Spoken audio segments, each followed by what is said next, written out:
자신은 신랑의 친구의 위치이며 결코 신랑이 아니라는 것입니다. 그리고 나서 결혼식에서는 신랑이 흥해야 되고 들러리는 쇠해야 한다고 요한은 말하고 있습니다. 그러면서 두 번째 부분으로 넘어와서 이제까지 예수님과 그분의 사역에 대한 요약 정리 부분이 31절부터 마지막 절까지 나와 있습니다. 저자 요한은 예수님에 대해서 예수님을 믿는 믿음과 순종에 대해서 또 다른 그에 대한 복과 심판에 대해서 두 번째 부분에서 이야기하고 있습니다. 즉 영생을 얻는 데 있어서 예수님의 유일성을 계속 강조하면서 그 부분에 대한 올바른 반응, 믿음, 즉 순종인 것을 요한은 지금 마지막 부분에서 이야기하고 있는 것입니다. 이렇게 오늘 본문이 크게 두 부분으로 나눠져 있는데 여러분은 혹시 시기심이 영적 질병이 될 수 있다는 사실을 아십니까? 오늘 본문에 보면 세례 요한의 제자들이 시기심이라는 그 병에 걸립니다. 그것을 보고 요한은 그 제자들을 치료합니다. 그 과정에서 요한은 누가 진정한 주인공인지를 말하면서 그 말하는 과정 속에서 예수님을 높여드리게 됩니다. 그럼 요한의 제자들의 시기심을 어떻게 치료해 나갔을까요? 먼저 요한은 첫 번째로 이 시기심은 영적인 질병이라는 것입니다. 예수님과 제자들이 유대 땅에 머물면서 세례를 베풀자 많은 사람들이 모여들었습니다. 이것을 시기한 세례 요한의 제자들은 스승을 찾아가서 그 상황을 전하게 됩니다. 요한은 전에 여러 번 예수님이 그리스도라고 얘기했고 자신이 그분의 신발끈도 풀 자격이 없다고 제자들에게 이야기를 했습니다. 그럼에도 불구하고 그의 제자들은 많은 사람들이 자기의 스승을 떠나서 예수님께 가서 세례를 베푸는 모습을 보고 시기심에 빠진 것입니다. 시기심은 무서운 영적 질병입니다. 이것 때문에 그들은 세례 요한에게 들었던 그 말씀도 잊어버리고 세례 요한이 낮아지고 예수님이 높아져야 하는 하나님의 뜻이 이루어지는 것도 보지 못했습니다. 우리는 이 모습을 보면서 우리 자신을 점검을 해야 됩니다. 나는 지금 시기심이라는 영적 질병에 빠져 있지는 않는가? 나 아닌 다른 사람이 인정을 받을 때 나는 과연 그럴 때 어떤 감정을 갖고 있는가? 내 마음에 들어온 이 시기심을 나는 어떻게 영적으로 극복하고 치료하려고 노력하고 있는가에 대한 질문들을 통해 내 안의 시기심을 점검하고 치유하는 데 노력해야 되며 예수님께서 어떤 분이신가를 우리는 똑똑히 기억해야 합니다. 두 번째로 요한은 시기심이 질병이라고 얘기를 함과 동시에 나는 들러리고 예수님이 주인공이시다라고 제자들에게 이야기합니다.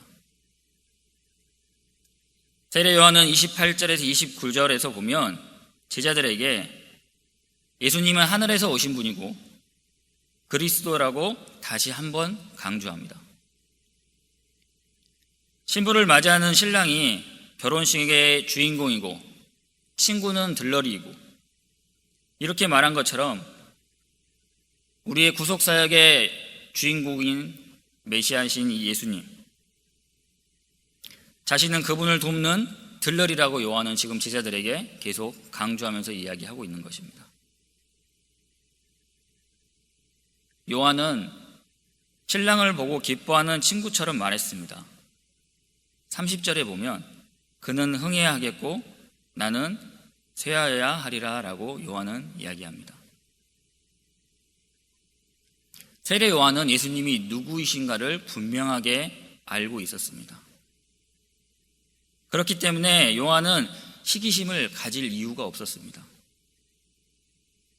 요한의 이런 모습을 보고 제자들도 시기심을 버렸듯이 우리의 낮아짐이 주변 사람들에게 긍정적인 영향을 줄 수가 있습니다. 예수님이 우리의 삶의 유일한 주인공이심을 고백할 때 우리 안의 시기심은 사라집니다. 그분 앞에 자신을 끊임없이 낮추십시오. 그러할 때 우리의 마음 속에 시기심이 설 자리가 사라지는 것입니다. 마지막으로 요한은 제자들에게 이러한 말을 통해서 두 가지 반응과 두 가지 결과를 이야기를 합니다. 요한은 예수님이 위에서 오신 분이시며 만물 위에 거하시고 직접 보고 들은 것을 이 땅에 증언하신다고 말하고 있습니다. 요한은 예수님의 증언을 거절하는 자가 있고 받아들이는 자가 있음을 말하고 그에 따른 결과가 분명하다고 요한은 강조하고 있습니다. 36절을 보면 예수님의 증언을 받아들이고 그분을 믿는 자에게는 영생이 있고 반면 그것을 받아들이지 않고 불순종하는 자에게는 하나님의 진노가 있다고 요한은 분명히 이야기합니다. 예수님이 증언하시는 하나님의 뜻에 대해 애매한 자세를 취하며 우리는 중간지대에 머물러 있을 수는 없습니다.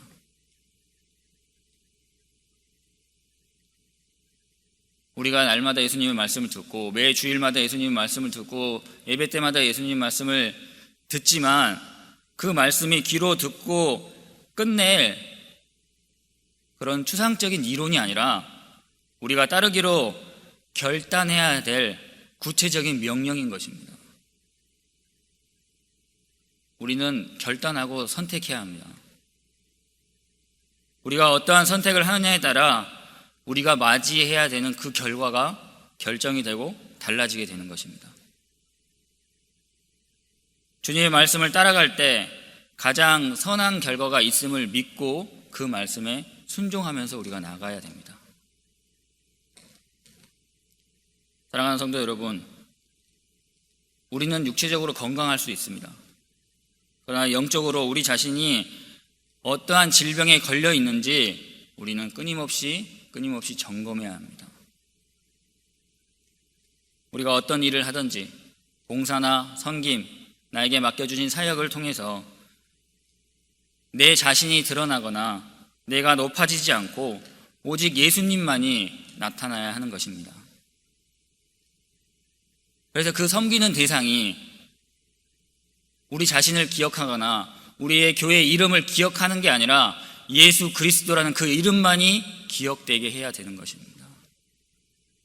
그러기 위해서는 세례 요한처럼 예수님 앞에 자신을 끊임없이 낮추고 그분만 높일 때 우리 안에 시기심이나 내가 높아지려는 그 마음이 사라지는 것입니다.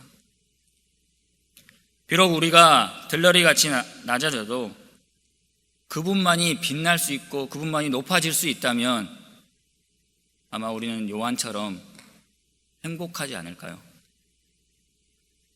오늘 하루도 우리 자신을 낮추며 섬김의 기쁨 속에서 주님의 이름만이 나타나기를 기도합니다. 다 같이 기도하시겠습니다. 사랑과 은혜의 하나님, 저희 안에 영적인 질병이 있습니까? 우리가 알지 못하는 질병이 있다면 주님 치유해 주시고 우리 자신이 높아지지 않게 저희를 붙들어 주시고 시기심이라는 질병이 저희 안에 자리 잡지 않게 굳건한 믿음을 부어 주시옵소서. 오직 예수 그리스도만이 드러나고 저희를 통해 복음이 전해질 수 있는 통로로 저희를 사용하여 주시옵소서. 오늘 하루도 우리의 삶 속에서 주인 되시고 주인공 되시는 예수님께서 지켜주실 것을 믿으며 살아계시고 역사하시는 예수님의 이름으로 기도합니다. 아멘. 하늘에 계신 우리 아버지여, 이름이 거룩히 여김을 받으시오며 나라의 마옵시며 뜻이 하늘에서 이룬 것 같이 땅에서도 이루어지이다. 오늘날 우리에게 일용할 양식을 주옵시고 우리가 우리에게 죄 지은 자를 사하여 준 것 같이 우리 죄를 사하여 주옵시고 우리를 시험에 들게 하지 마옵시고 다만 악에서 구하옵소서. 대개 나라와 권세와 영광이 아버지께 영원히 있사옵나이다. 아멘. 이 시간 세 가지를 놓고 기도하겠습니다. 오늘 말씀을 생각하시면서 우리 자신을 점검했으면 좋겠습니다. 두 번째로 담임 목사님과 사모님의 영육간의 강건함을 위해서 기도해 주시고요. 세 번째로 온두라스 단기 선거팀을 위해서 기도해 주십시오. 어제 제 시간에 잘 도착을 했고 또 도착하고 난 다음에 짐 찾고 나오는데 좀 시간이 걸렸지만 2시간 넘게 차를 타고 이동을 했습니다. 그래서 늦게 도착해서 또 늦은 시간까지 사역 준비를 다 했다고 어제 연락이 왔었습니다. 오늘 그 선교팀이 오늘부터 사역을 시작하는데 지치지 않고 시작되는 사역 가운데 은혜가 충만히 넘치기를 기도해 주시고요. 또 이동간의 안전을 위해 또 맑은 날씨를 위해 기도해 주십시오. 이렇게 세 가지를 놓고 기도하겠습니다. 주여 세 번 부르고 합심으로 기도하겠습니다. 주여, 주여, 주여.